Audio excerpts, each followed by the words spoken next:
Welcome to Pod Save America. I'm Jon Favreau. I'm Dan Pfeiffer. On today's pod, Dan's conversation with political message guru Anat Shenker-Osorio about 2020 campaign ads and the race-class narrative. This is part of his Campaign Experts React series, which you can find, of course, on youtube.com/crookedmedia. Smash that subscribe button, right, Dan? That is correct. And you missed one thing, which is when you do Campaign Experts React, you need air quotes around experts. It's a very important part of the No one can see that I wasn't making them. Before that, we'll talk about today's jobs report, what it means for the 2020 campaign, and then we'll answer some of the questions you all sent in over the last few days. All right, let's get to the news. So neither of us knew it was Jobs Day, Dan, because we forgot tomorrow was a holiday. And because we've lost all conception of time and space here in Donald Trump's pandemic-ridden hellscape. That was a surprise this morning. Nonetheless, the Labor Department announced this morning that employers added 4.8 million jobs in June, and the unemployment rate fell to 11.1%. But we're still 15 million jobs short of where we were in February. And there are signs that the job situation is actually deteriorating now that a spike in COVID cases is causing businesses to close again. 1.4 million Americans filed new claims for unemployment benefits last week, and more than 800,000 filed for benefits under the federal Pandemic Unemployment Assistance Program. And the number of permanent job losses actually rose this month to 2.9 million. Dan, I'm sure you reacted to this news the same way that Donald Trump did this morning, who said the following at a brief press conference where he took no questions. It's all coming back. It's coming back faster, bigger, and better than we ever thought possible. These are the numbers. These are not numbers made up by me. These are numbers. Your thoughts? I mean, when I turned it on this morning, as you mentioned, we didn't know it was Jobs Day. The reason the jobs numbers are coming out on a Thursday instead of a Friday is because apparently tomorrow was a holiday, which I forgot that there were distinctions between working from home and just being at home. I didn't know holidays were still a thing, which is weird because I had huge plans for 4th of July weekend, per usual. Huge. And so I watched them this morning at 6:30 a.m. our time, which is how I like to start all of my days. And when I turned it on, still a little bleary-eyed from waking up too early again this morning, it felt almost like I was watching C-SPAN Classic. Like, what he was saying was so disconnected from the reality. Like, if you just were to, parachute in and watch that press conference, you would not realize that we were in the middle of a historic recession. You would not realize that coronavirus cases were surging all across the country and businesses were shutting down again. And, he clearly is trying to hang on to the thinnest reed possible of good news, but I think that press conference is part of what has been a large part of his political problem over the last several months, which is he is not operating in the same reality in which the majority of Americans are.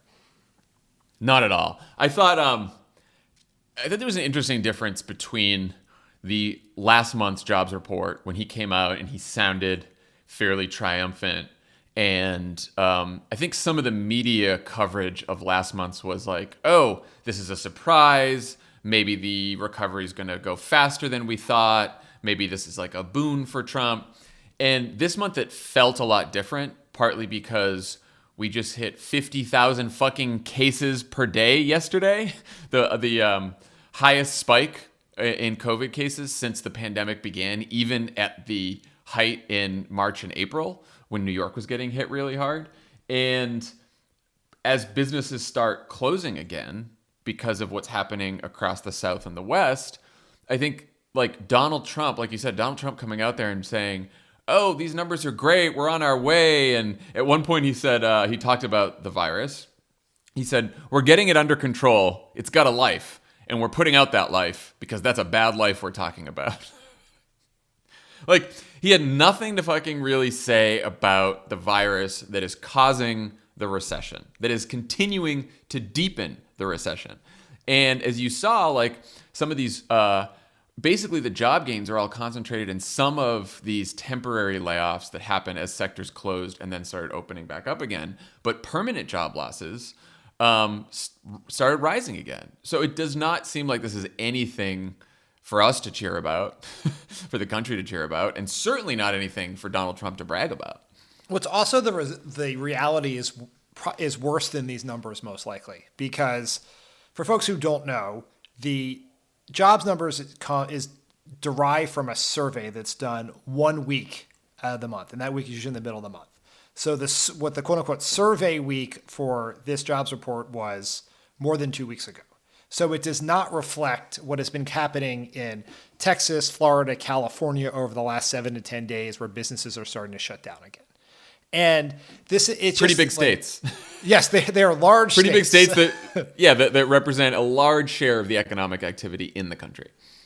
And it is bad messaging for sure, right? Like if you this is something that we obviously dealt with a lot in 2009, 2010, which is you have to be very careful in how you tout something that sounds like good news when that good news is separated from what the vast majority of American families are feeling on a daily basis, right? It is very clear, anecdotally, based on research, that people are very scared for their health and for their economic situation. And so when you go out and tout numbers like this that people may see on the news but not feel in their homes, that is, you're going to lose people in that way. And that is, I think, Donald Trump has been tonally off from the situation from the very beginning of this pandemic, and that continues. I was trying to imagine what Obama would have said if he was in this position and these numbers came out. Well, I mean, or any normal president, but just because we worked for him. He would have walked out and said, yes, these numbers are slightly better than expected, but none of us should be satisfied until every American has a job again. And these numbers only remind us that the most important thing we can do to get the economy moving again is to defeat this virus. Here's how we're going to do that. And these numbers remind us that we need more help for people who are hurting in this economy. That's why I want Congress to pass the HEROES Act and more stimulus and more, you could come out and be determined about how these numbers make you want to fight harder to put people back to work and get the economy going again. And then at least you look to people like someone who is fighting for them and not someone who is on another fucking planet like Donald Trump seemed today. I mean, I even think that Obama would handle it even less triumphantly than you suggested. It was not very triumphant at all, because my guess is that Obama would look at numbers like this. He would know, and I know what his economic advisor says, they would say that these numbers are not reflective of reality because of when the survey week is. And our big concern about this is it's going to give people, and particularly members of Congress, a reason to not pass the large economic recovery package we need. So I think he would actually come out and say, these numbers are good, things are headed, but we know what is happening as more and more businesses are doing, and states are doing the right thing to shut down. And that is why it is, he'd almost say, ignore these numbers, because, I mean, obviously that's the right thing from a substantive point of view, but if you were being, if you were playing chess, right, you would think the best way to improve the economy between now and November, when the president, will be up for re-election and therefore have the greatest individual interest in a good economy, would be to first get the virus under control, but also to ensure that we pass a large economic stimulus. And if you tout these numbers too much, you're going to undermine the political will for that in Congress. And so, this is, that's what I'm saying, it's both a message mistake and a strategic mistake, because he made it much more likely. Like Jeff Stein from the Washington Post reports today that based on conversations with people familiar with White House economic officials, you're looking at a much smaller recovery package, if another one, and hardened opposition to extension of the unemployment benefits, which would be devastating to the economy if that's the case. Well, let's talk about that. That was actually our first question from listeners. Juliet Hope asks, can you discuss the upcoming time bomb that is the extra $600 unemployment insurance payment running out, and people maxing out on regular unemployment insurance, and school not going back full-time or at all? It's about to be a giant fucking catastrophe. So Dan, you started talking about this with the extra $600 unemployment insurance payment. I believe this runs out at the end of July. I think that's correct, yes. So basically Republicans, their position now, and it seems like Donald Trump's position in an interview, I believe this week, is that they don't want to re-up the $600 extra benefit that comes with unemployment insurance to people who are, by the way, staying home through no fault of their own because their businesses are closed or they were furloughed or they were laid off because of the fucking pandemic. And the idea behind this program was, and this was Democrats who pushed this, Democrats in Congress, unemployment insurance gives you a certain percentage of your income. They wanted to make sure that people who are home through no fault of their own were getting 100% of their income. The easiest way to do this is to average it out across different salaries. And it basically came to, if you do everyone's unemployment insurance benefits plus about $600 a week, you'll get close to people making 100% of what they made when they were at work. That's how that program came to be. Republicans and Donald Trump are now saying, we don't want to do that again because that is incentivizing people to stay home and not go back to work. They can't work because their businesses are shut down because our president was too stupid to contain the virus. That is why. Like it is. It is morally offensive, right? Like, at the bare fucking minimum that we should do as a country is to make sure that people have enough money to live in their homes, have food, right? Be able to put gas in their car. All of those things, like, that is the bare minimum we should do under the best of times, let alone the worst of times. But if you want a strong economy, you want the economy to come back, if you want a strong economy and you want the economy to come back, people have to have money to buy goods. So let's say you don't extend this $600, right? Let's say you are just some rapacious Republican asshole who does not care about unemployed people. When they don't have money, they are not going to pay their rent. When they do not pay their rent, they will be evicted. Therefore, the landlords will not get money. Right? The stores will have less revenue and less profit because people are not able to buy things. It is a recessionary spiral. Like, the reason the economy is not much worse than it could be is because we gave people something to help them get through this time. This time is still happening. Right? The coronavirus is getting worse, not better. And the idea that we would cut people off in the middle of it when they cannot go to work is insane. Yeah, that's the thing too. Is like, a lot of small business owners and people and restaurant owners and everyone else is like saying to people, well, we're not getting employees. They don't want to come back because they're making as much or more money at home. They don't want to come back because they're afraid to get the virus because we haven't controlled it. Like, that's a legitimate reason to not want to go back to work. More than legitimate reason. If you work in a restaurant, because we have such, in large parts of this country, still a incredibly outdated, cruel minimum wage, you work on tips. And when restaurants are at 25 or 50% capacity, then you're not getting enough money to get, it's just pay people and get the virus under control. It's not like, we do not have to choose. It is so stupid. It is a policy choice to have a shitty economy right now. It is a policy choice to force people to choose between paying their rent and potentially dying of a virus. And so I think where this is going to go is Republicans are basically saying, we want to do another stimulus and extend unemployment insurance, but what we want to do is give people like a one-time back-to-work bonus, which basically incentivizes people to go risk their lives at their workplace if their workplace is open. And then Democrats are hopefully going to fight for the extra $600 plus an extension of unemployment insurance. And I guess we'll see how that battle goes in late July. But I think politically, it is a good battle for Democrats to fight, and also the morally correct battle for Democrats to fight as well. And I think some Democrats, including Schumer, I believe, introduced a bill that would make the expanded unemployment benefits extended and only turned off by the situation in your state, on the virus, on the economy, which is, I think, a really smart way to do it. And if Donald Trump is so confident that this virus is going to disappear, he should have no problem supporting a bill like that, because that would be over very quickly.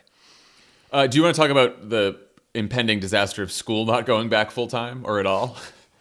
I mean, we obviously have a childcare crisis in this country at the best of times, because we are incapable of having universal pre-K and other things that most of the normal world thinks is an important part of having a functioning society.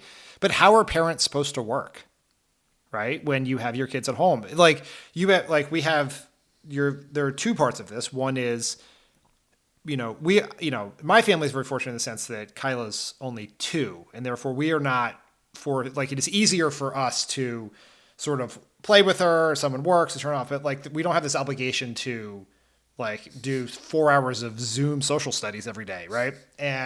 But a lot of my friends have kids who are of school age, and it is impossible for single parents, 2 family parents to work, or 2 working parent families to do this all the time.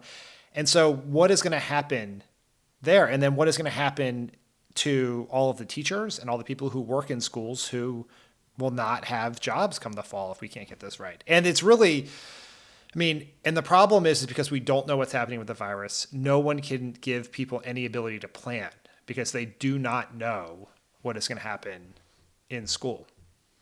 And look, and the reasons that schools are having trouble opening up is we don't know a lot about the virus. There's some evidence that, it's not as transmissible with children. But no matter how many precautions schools take, whether there's distancing, whether there's masks, gloves, all this kind of stuff, which, by the way, is already hard for public schools to spend money on and do, it's always going to be true that if your school is in an area of the country where there's more virus, there is more danger there. And so the best thing we can do to help schools open again is to tamp down the virus and to defeat the virus, right? And it's clear that Donald Trump, the federal government, and a lot of state governments have prioritized opening up fucking bars and restaurants over schools, which is absurd, right? Because now they've opened up bars, they've opened up big gathering places and stuff like that. And now we have virus spikes in places like Florida and Texas and Georgia and Arizona and California. And now there's so much virus that no matter how many precautions you take at public schools, it's still going to be dangerous. So it's again, just like the economy, whether it's public schools, whether it's education, whatever it may be, the number one economic plan, the number one education plan is beat the virus. That's it. That's the most important priority. And the federal government has just decided not to do it because Donald Trump's in charge. Juliet also ended her question by asking, where's my Dan Ben all rant crossover episode? I love that. I love you and Rhodes to get together and just start, I don't know what you'd rant about, but something. I got to be honest about something. Sometimes I rant. And sometimes I enjoy ranting. I do not enjoy being known as a ranter. Now, that's no one's fault but my own. I recognize that, but I'm very uncomfortable with it. And sometimes, when I was allowed to leave my home and I would travel and I was doing book events, you get a question from the audience, they would say, can you give me a Paul Ryan rant? And it's I wrote a book. I recognize I put a Paul Ryan rant in the book, but it's I wrote a book. I'd like to talk about the book. Yeah, whose fault is that? Can you just yell on any topic as long as it involves Paul Ryan? We don't care. Just yell for us. And look, as I said, this is my fault. I'm not happy about it. I would love to talk to Ben Rhodes on a podcast, off a podcast. I might end up ranting, but I would want to be part of some sort of rant special. I will say, our friend Ben Rhodes, when he started Pod Save the World, he still had his sort of, I go on cable TV. I'm very, I'm polite. And as he got into Pod Save the World and the rants began, that really is the real Ben Rhodes that we know. Yes. It has been enjoyable hearing Ben go on a few rants on Pod Save the World. Really find his voice. All right, well, we'll try to schedule that sometime in the future. Okay, so possibly related question on the unemployment benefits. From someone calling themselves Kitchen Witch. What is the number one thing that the Biden campaign needs to do that you haven't seen them do yet? The context of this is that Joe Biden is in a better political position than anyone ever possibly could have imagined. And just last night it was reported that he outraised Trump, both the campaign and the combination of the campaign and the DNC outraised Trump, the RNC. So that is a huge deal, and it involved a very enjoyable dunking on Brad Parscale. So they're in a very good place. So don't file this under the unsolicited advice for Joe Biden tab on the New York Times op-ed page. Get out of the basement!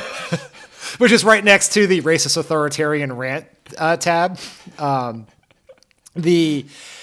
think that the next step for the Biden campaign is to undermine what remains Trump's last remaining strength in this race, which is, even despite everything we just said about the state of the economy and his response to it, he is still better trusted on the economy, and voters, including a number of voters who are supporting Joe Biden, believe the economy would be better if Donald Trump was reelected than if Joe Biden was elected. And so I think what comes from that is fleshing out what he would do right? It doesn't have to be a giant, like, you don't need an entire book full of policy papers, but you need a pretty quick rundown of things that make sense. I think they are things that need to be consistent with what he's been supported before and what he worked on with Barack Obama, but also adjusted for the current reality we live in, which I think calls for bigger and bolder economic solutions than you would have expected when he started this race.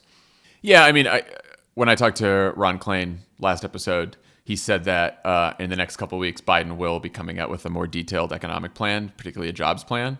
I would imagine that, like, first point of any 5-point economic plan for Joe Biden is contain the virus. And look, one of the reasons that Joe Biden is leading significantly in the polls right now, even as Donald Trump retains this economic advantage, is, and you saw this in the New York Times Siena College polling, like, large majorities of Americans thinks it's more important to contain the virus, even if it hurts the economy in the short term, than reopen the economy if it means the virus might spread. So while a slight majority might still trust Trump on the economy, that's not the overriding issue of concern for them right now. It is controlling the virus. And so, like, Joe Biden may win this race even with people trusting Trump more on the economy. That's very possible. But you're running a campaign. You've got advantages on Donald Trump everywhere else. This is the one place he has an advantage. You might as well work pretty hard to mitigate that advantage. And I think Peter Hamby has a great piece in Vanity Fair on this today or yesterday, talking about this. And he cites some research from a pro-Biden super PAC that's out there, Unite the Country, that actually went through and did focus groups with a lot of these swing voters. And, they found that when you talk about what Joe Biden did on the Recovery Act with Barack Obama when he was vice president, when you talk about Joe Biden's middle class roots, when you talk about what he plans to do in the future and what his vision is and how he wants to fight for middle class people and fight for you as opposed to rich people like Donald Trump, that actually gives some of these swing voters some confidence that Joe Biden will do as well, if not better, than Donald Trump on managing the economy. Yeah, this is all about the continuing effort for Biden to define himself before Trump defines Biden. And all of these, and policy is a proxy for character and values, right? And so Trump wants to paint a certain picture of Biden, and the more Biden fills in the blanks before Trump does that, and policy helps do that, and policy helps do it in a way that the press will cover, it makes the Trump campaign's pretty tough task even tougher. All right, next question is from Mark Collius. What do you guys think about the Lincoln Project crew? Are they effectively moving Republicans away from Trump, or is it not as effective as it seems to be on the surface? This is just one of many questions that we received about the Lincoln Project, Dan. What do you think? I'd like to hear your answer first. Okay, so here's my thought on the Lincoln Project. To me, the Lincoln Project ads and their effectiveness make me think about the focus group that I sat down with in Arizona, who were for the wilderness, that was the Romney Clinton voters. People voted for Romney and then voted for Hillary Clinton in 2016, and most of them were former Republicans. And their problem with Trump is all of the things that the Lincoln Project ads depict, right?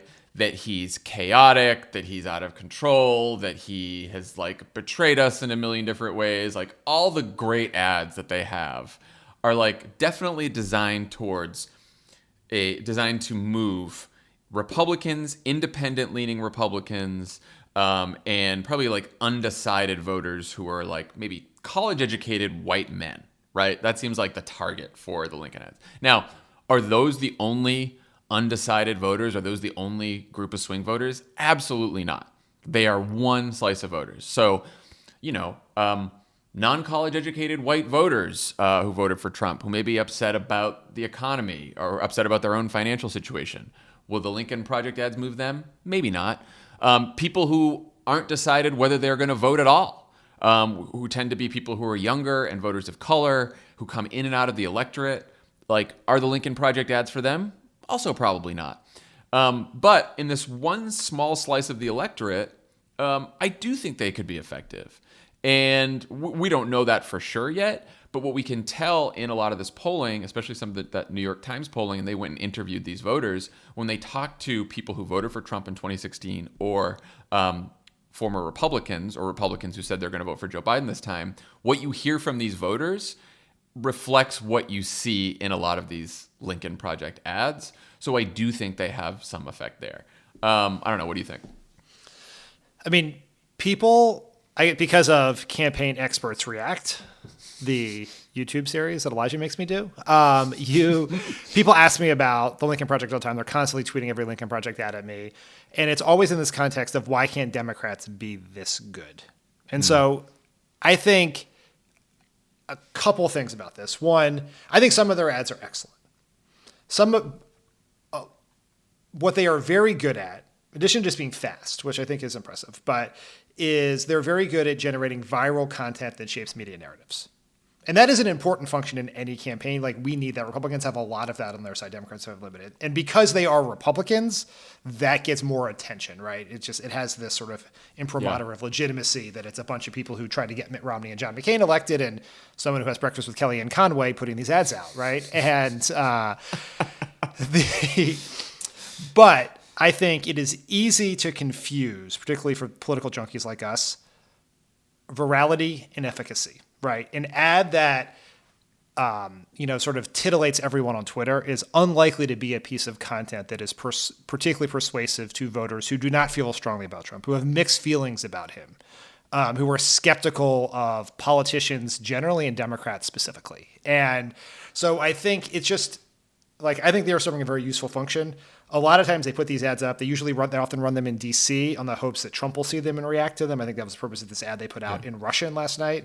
I just saw they bought ads in South Dakota because Trump is doing an insane virus fire rally for the 4th of July.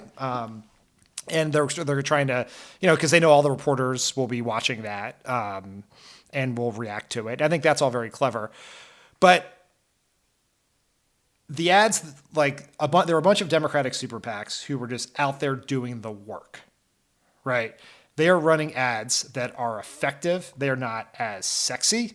They are unlikely to get 1,000 retweets or not to get a bunch of Hollywood celebrities tweeting them out and praising them. They're not recent celebrities. They have some very good ads, and we discuss one of them on next week's episode of Campaign Experts React.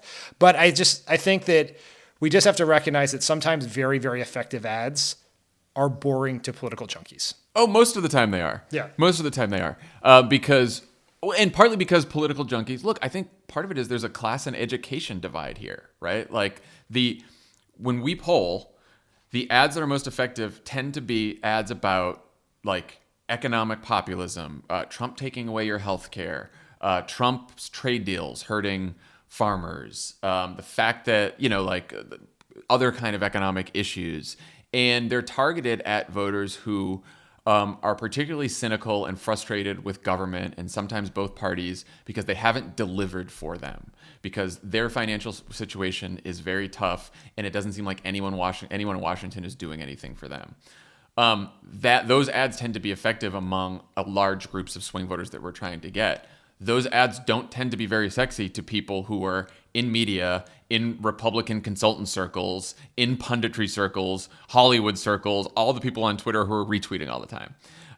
But again, I think it is very valuable to try to shape the news cycle because people make up their minds about elections not just through ads, but through media coverage. And to the extent that the Lincoln Project people have figured out how to game media coverage and help shape the media narrative, I think that's very useful, and we could probably do that. We could probably learn to do that as well with some of our ads, even if they're not directly targeted to the voters that we need. Yeah, and there are some people like the new PAC Midas Touch who are doing that, with similar effectiveness. The other thing I think, to the credit of the Lincoln Project, there's a lot of grifting going on in Never Trump circles. A bunch of people who've decided that the way to get attention is to be a Republican against Trump. This sort of the Scaramucci Omarosa world, or John Bolton, for instance, right? There's a way to, you can get some pretty big checks being one of those, the lonely few, if you will. But the Lincoln Project folks are doing something that is not getting a lot of attention, which is they are actually running ads to help the Democrats take the Senate back.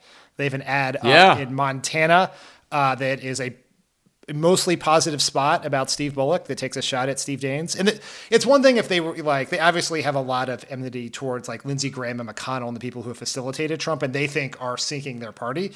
But when you take on Steve Daines, that's a sign that you think, the way to solve the problem in the party is to give Democrats full control and make the Republicans have a reckoning. And I think they should get credit for that. This is not just a bunch of viral anti-Trump videos followed by some book contracts. Like, if you're going to help Steve Bullock get elected, I applaud that. And look, you don't have to love all of the policy positions or political positions of the people in the Lincoln Project. Like, politics is about building alliances towards shared goals. And when our goals sort of separate from theirs, then we don't need the Lincoln Project anymore. We can go back to fighting each other, right? Like, it doesn't mean like because you like a Lincoln Project ad that you like have to say, oh, they had a great position on the Iraq War. None of them did. But right now, Donald Trump is an immediate and urgent threat to democracy. And it's like, let's take all the help we can get from all across the political spectrum to beat him. And then once he's gone, we can all go back to fighting over other issues. All right. Safi Khalil asks, does Dan think there's a contradiction between believing the tipping point states in the Electoral College will be very close, but also advocating for more reach Senate candidates?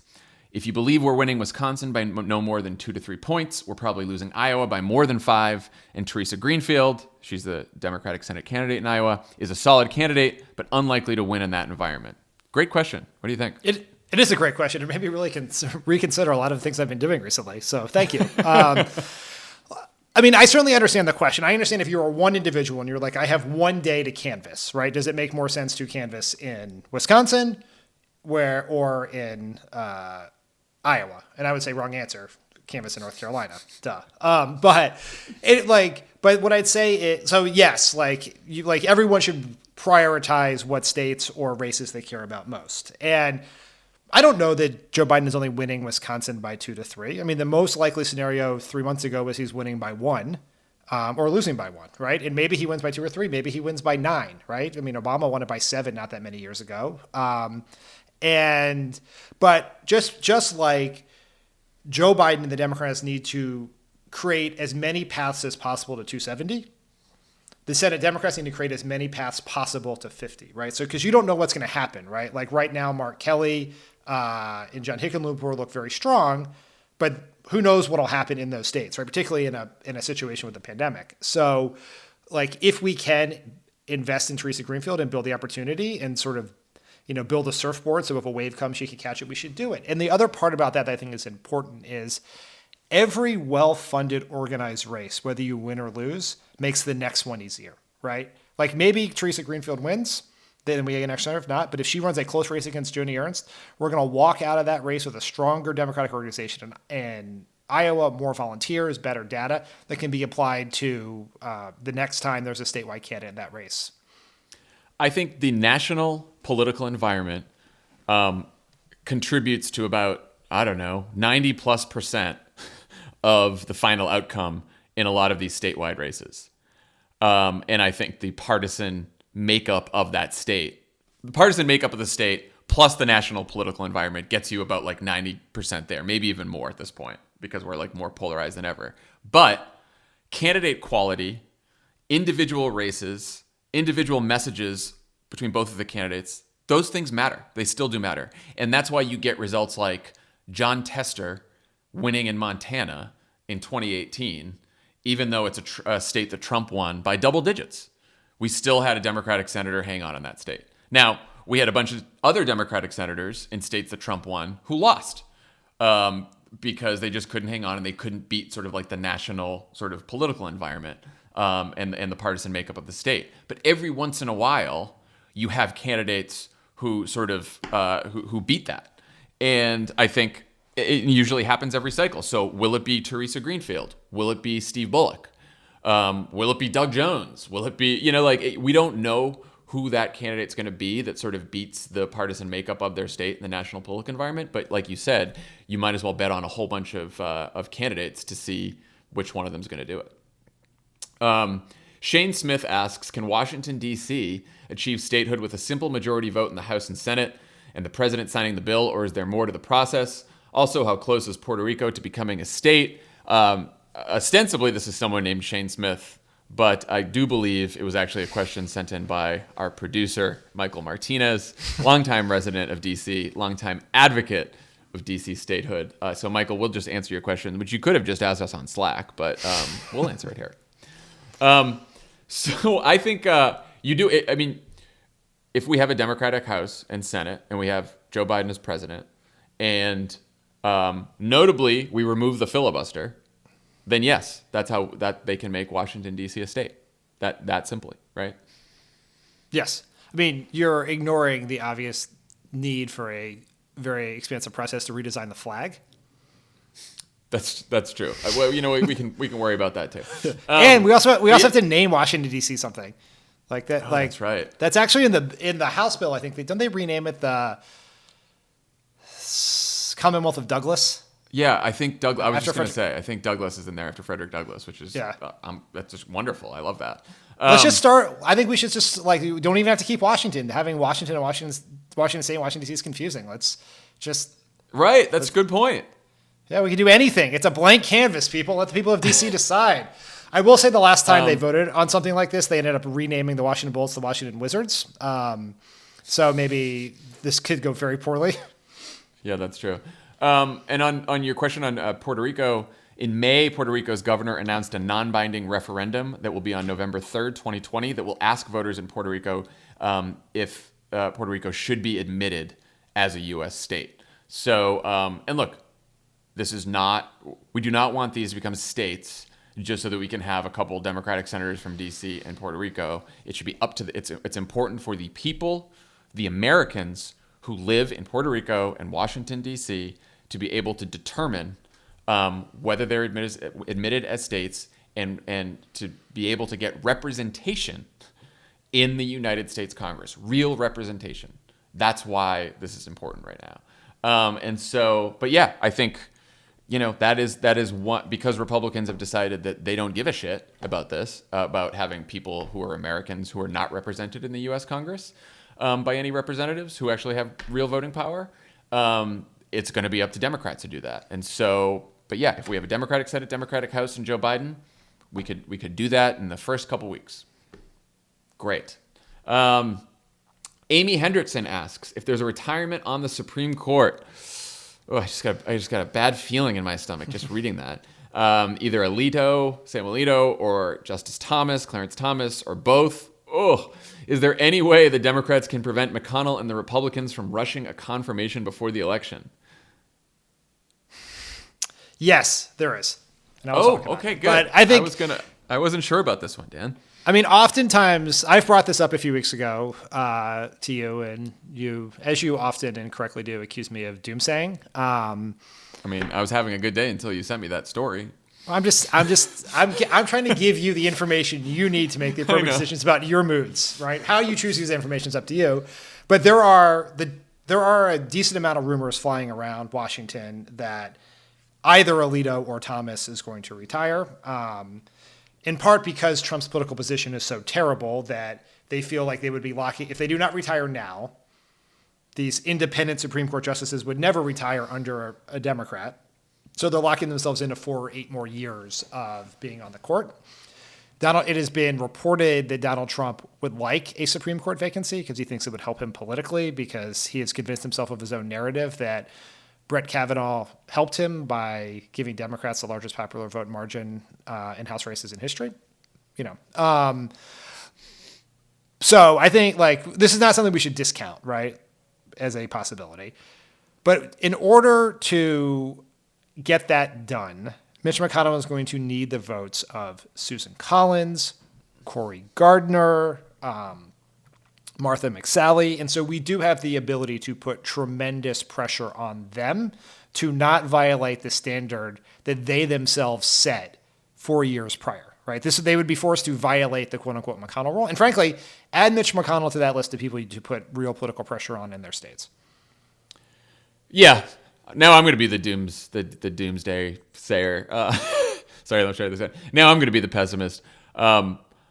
That's still I guess it's a possibility we could stop that, but that still requires Susan Collins to do something courageous or independent, or even in her own political interest, which I'm not sure that she knows what that is anymore.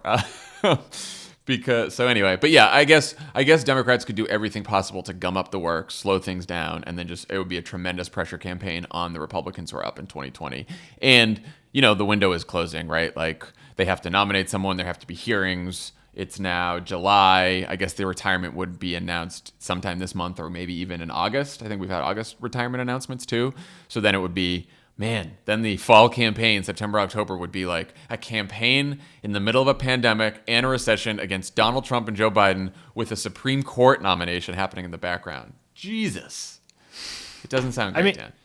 I mean, that would be, it's basically the Kavanaugh schedule all over again, right? Yeah, except with a presidential instead of a midterm. Oof. And a pandemic.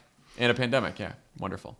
Steve Garrison asks, I've always wondered when a campaign loses like all the other candidates in the primary did, what happens to the money they raised? Do they keep it?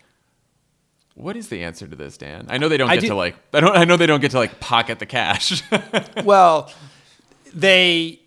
most cases campaigns end with close to zero money and oftentimes negative money, right? So it's pretty rare that a campaign ends in the black. But when that does happen, they can keep it in their campaign account, which could be used for future campaigns for federal office, presuming we're obviously talking about presidential campaigns right now, or they can make unlimited contributions to party committees. So Michael Bloomberg ended his campaign with, I think, $18 million in his campaign account. Now, it was his money to begin with, but he had donated it to the campaign. And he gave all of that money to the DNC. Like, that was his big contribution. So, like, if let's just say hypothetically, Bernie Sanders ended with, $7 million in his account. He can give that money to other campaigns in line with federal limits, which I think I think it's a PAC limit, but it's in the thousands of dollars. Or he could give all of that money to the DSCC to help take the Senate or something like that. But also campaigns often, there is a huge and very long audit and shutdown process at the end of campaigns. I think it's very possible that certainly our 2012 campaign, our 2008 campaign are still open for the shutdown process. Like, that's how long it is. And so a lot of that money is spent on filing reports and complying with the audit. So it's not, they don't get to like go buy a second home with it, right? Or anything like that. We got two questions on our Adopt a State program. Hasitha Sridharan asks, I'm a Canadian living in America. Can I adopt a state, or is that some FEC violation? Quick answer. If you're a foreign citizen, you can't donate, you can't vote, but you can do everything else. You can volunteer, you can contact voters. You can, when we used to knock on doors, you can do that. You can phone bank. You can sign people. You can do everything but those two things: donating money and voting. So please adopt a state. Help us out here in America. We're now calling on the world to help us because we're in dire straits here with Donald Trump. Related question: Matt Mojica asks, is it possible to make up those trainings for Vote Save America that happen every Thursday? Haven't been able to make it to training, but would love to make them up. P.S. Go Team Michigan. I think he meant Arizona. Yes, they're all online. YouTube.com/crookedmedia. Smash that subscribe button. If you go to YouTube.com/crookedmedia, all of the trainings are right there. We had just an amazing group of people sign up. I think there were like 16,000 people on a Thursday night, 4 Thursdays in a row to do these trainings. It was very inspiring to see everyone show up to these and learn how to organize better. So thank you for everyone who participated, and everyone go to youtube.com/crookedmedia and check it out. A few more fun ones. Hey guys, this is Mash from Toronto. My question for both Dan and John: what novels are you currently reading? So, I just finished The Vanishing Half by Britt Bennett, which is a truly amazing book. I just started it. It's great. Last week. And I just started A Death in Her Hands by Otessa Mofshka. I think I might mispronounce her name, but she is a American author who wrote a book called Eileen that won a lot of awards a few years ago, and is this is a bit of a sort of a literary murder mystery. And I'm only 10% in, which I know that because I read on a Kindle, but it's superb. I want you to know what I did the other night, Dan. I was so stressed out by the news, and especially like all the pandemic news. I finally just looked at my phone and I said, I'm done. I deleted the Twitter app from my phone. Whoa. Is it back? No, it's not back. Because what I said to myself is, when I sit down at my laptop, like I am now, or on my iPad, which are all in my office, I kept the Twitter apps there, especially on my iPad, so I can scroll there. but at least it makes me go into my office and sit there and scroll. And so like when I'm walking around the house, when I'm in bed, especially, no more scrolling through Twitter. And instead, I started reading The Vanishing Half and before bed, and it has put me at ease a bit more to just this is something not have the I news learned. Scrolling in my mind. This was my post White House changed my life, which is no phone in bed at night. Yeah. It's plugged into the wall where I can't really reach Better. it, and like reading books. Now the morning's not so great, but the night, that has been my plan. I'm not saying that I am the picture of fucking mental health these days, but it's better than the alternative, Same. I guess. Follow up from Brady Minter. What are some of your favorite book recommendations on American political history, any era? I know, Dan, you and Tommy both read this, which is why I am. Nixonland by Rick Perlstein. I've been reading. I've been trudging my way through. Long book. And long book for me. And also These Truths by Jill Lepore is an outstanding history of America that I would recommend to anyone. I've been reading that as well. What about you? So it kind of depends on, I have a long answer to this because really all I want to do in life is find a way that I could just like read and talk about books for a living. So if you want it so one version, it kind of depends what you want. If you want to learn about politics and campaigns, there are sort of like 3 books that have been read by every person who writes about American politics, who covers American politics. Every politician has read Richard Ben Kramer's What It Takes, which is the sort of the first, all of the inside the room, like glorification of strategists, like campaign trail books that are, we now know about, like Game Changer, all came from that book. And it's an amazing book. The Fear and Loathing on the Campaign Trail, Hunter S. Thompson's book about the 1972 presidential campaign, is the book that every political reporter has read, and they have all styled their lives after, at least the most recent not the current generation, most recent generation of political reporters, where they're out there, they're at the campaign, they're at the bar at night, the hard drinking, hard living political reporter all comes from that. And then, Timothy Krause's Boys on the Bus about the reporters covering the 1972 election, sort of helps you understand how we got to the place where we've been covering campaigns like sports for decades now. There's a gazillion biographies that you can recommend to people, whether it's Robert Cara's books about LBJ or, everything Doris Kearns Goodwin wrote about Lincoln and Teddy Roosevelt and Franklin Roosevelt. But I sort of think the most interesting books to read are the ones that are not about the great man theory of history, these people who are bending, the world to their will. And these books are almost invariably about men, which is why I said it that way. But there are 2 books that I think are about sort of the country and the forces that shape the men and women who lead the country that are incredibly important to read. One is The Warmth of Other Suns by Isabel Wilkerson, which is about the Great Migration. Yeah. And the other one is Republic of Suffering, which is by Drew Gilpin Faust, that is about the effect the Civil War had on the country because of the tremendous trauma. Like, everyone who died was an American, and it helps explain, it sets the context for the conversation we're having right now about the Confederacy and the Confederacy and statues and all of that. And it's a dark read, obviously, but I think a really powerful one of understanding the impact of war in general and that war in particular on American people. Few fun ones. Eileen Kreinock asks, Dan, is that Bigfoot on your wall? What? I am not sure what they're referring to, but I think it is what I think they're referring to. It is an artistic rendering of Allen Iverson stepping over Tyronn Lue in the 2001 NBA Finals that my book publisher gave me to congratulate me on the publication of my first book. And so, the fact that he knew that is a gift that I would A, love, and B, put on my wall is why we've worked together for many years now. Good publisher. Yes. Yeah. Ashley Voss asks, when is Alyssa Mastromonaco going to get a podcast with you guys? She's a gem. Of course she's a gem. That's why she's on, first of all, that's why she's doing That's the Ticket with you, Dan, because she's the country's foremost expert in the vice presidential process and a gem and a pleasure to listen to. She's also a co-host on Crooked Media's Hysteria podcast, which is celebrating its 100th episode today. Happy 100th episode to Aaron and Alyssa and the whole crew at Hysteria. But yeah, the more Alyssa, the better is really our theory here at Crooked Media. I mean, that's been our theory for the last 13.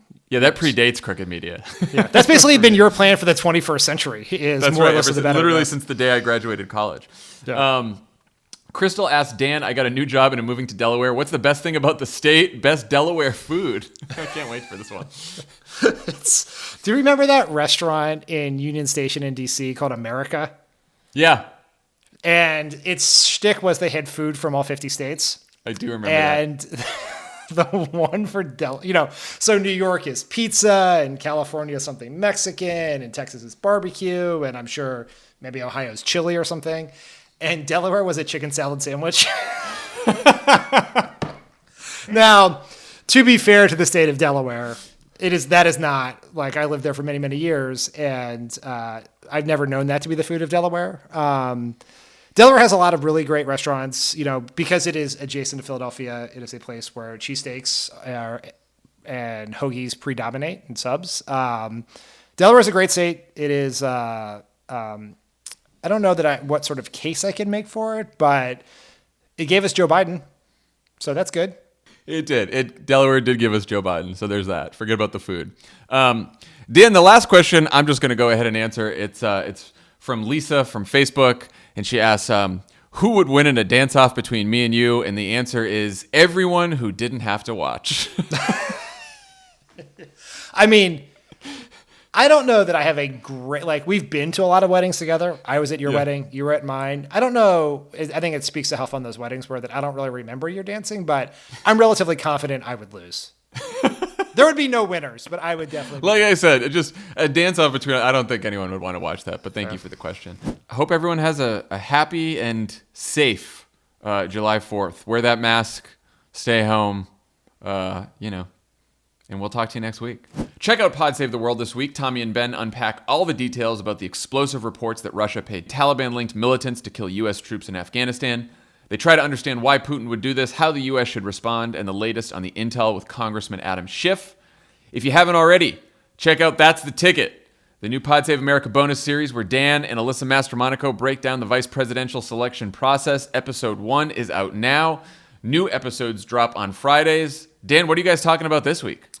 This week, we are talking about how Joe Biden's decision to select a woman, how that's going to affect the process. And we dig deep into the two previous times a woman has been on the ticket.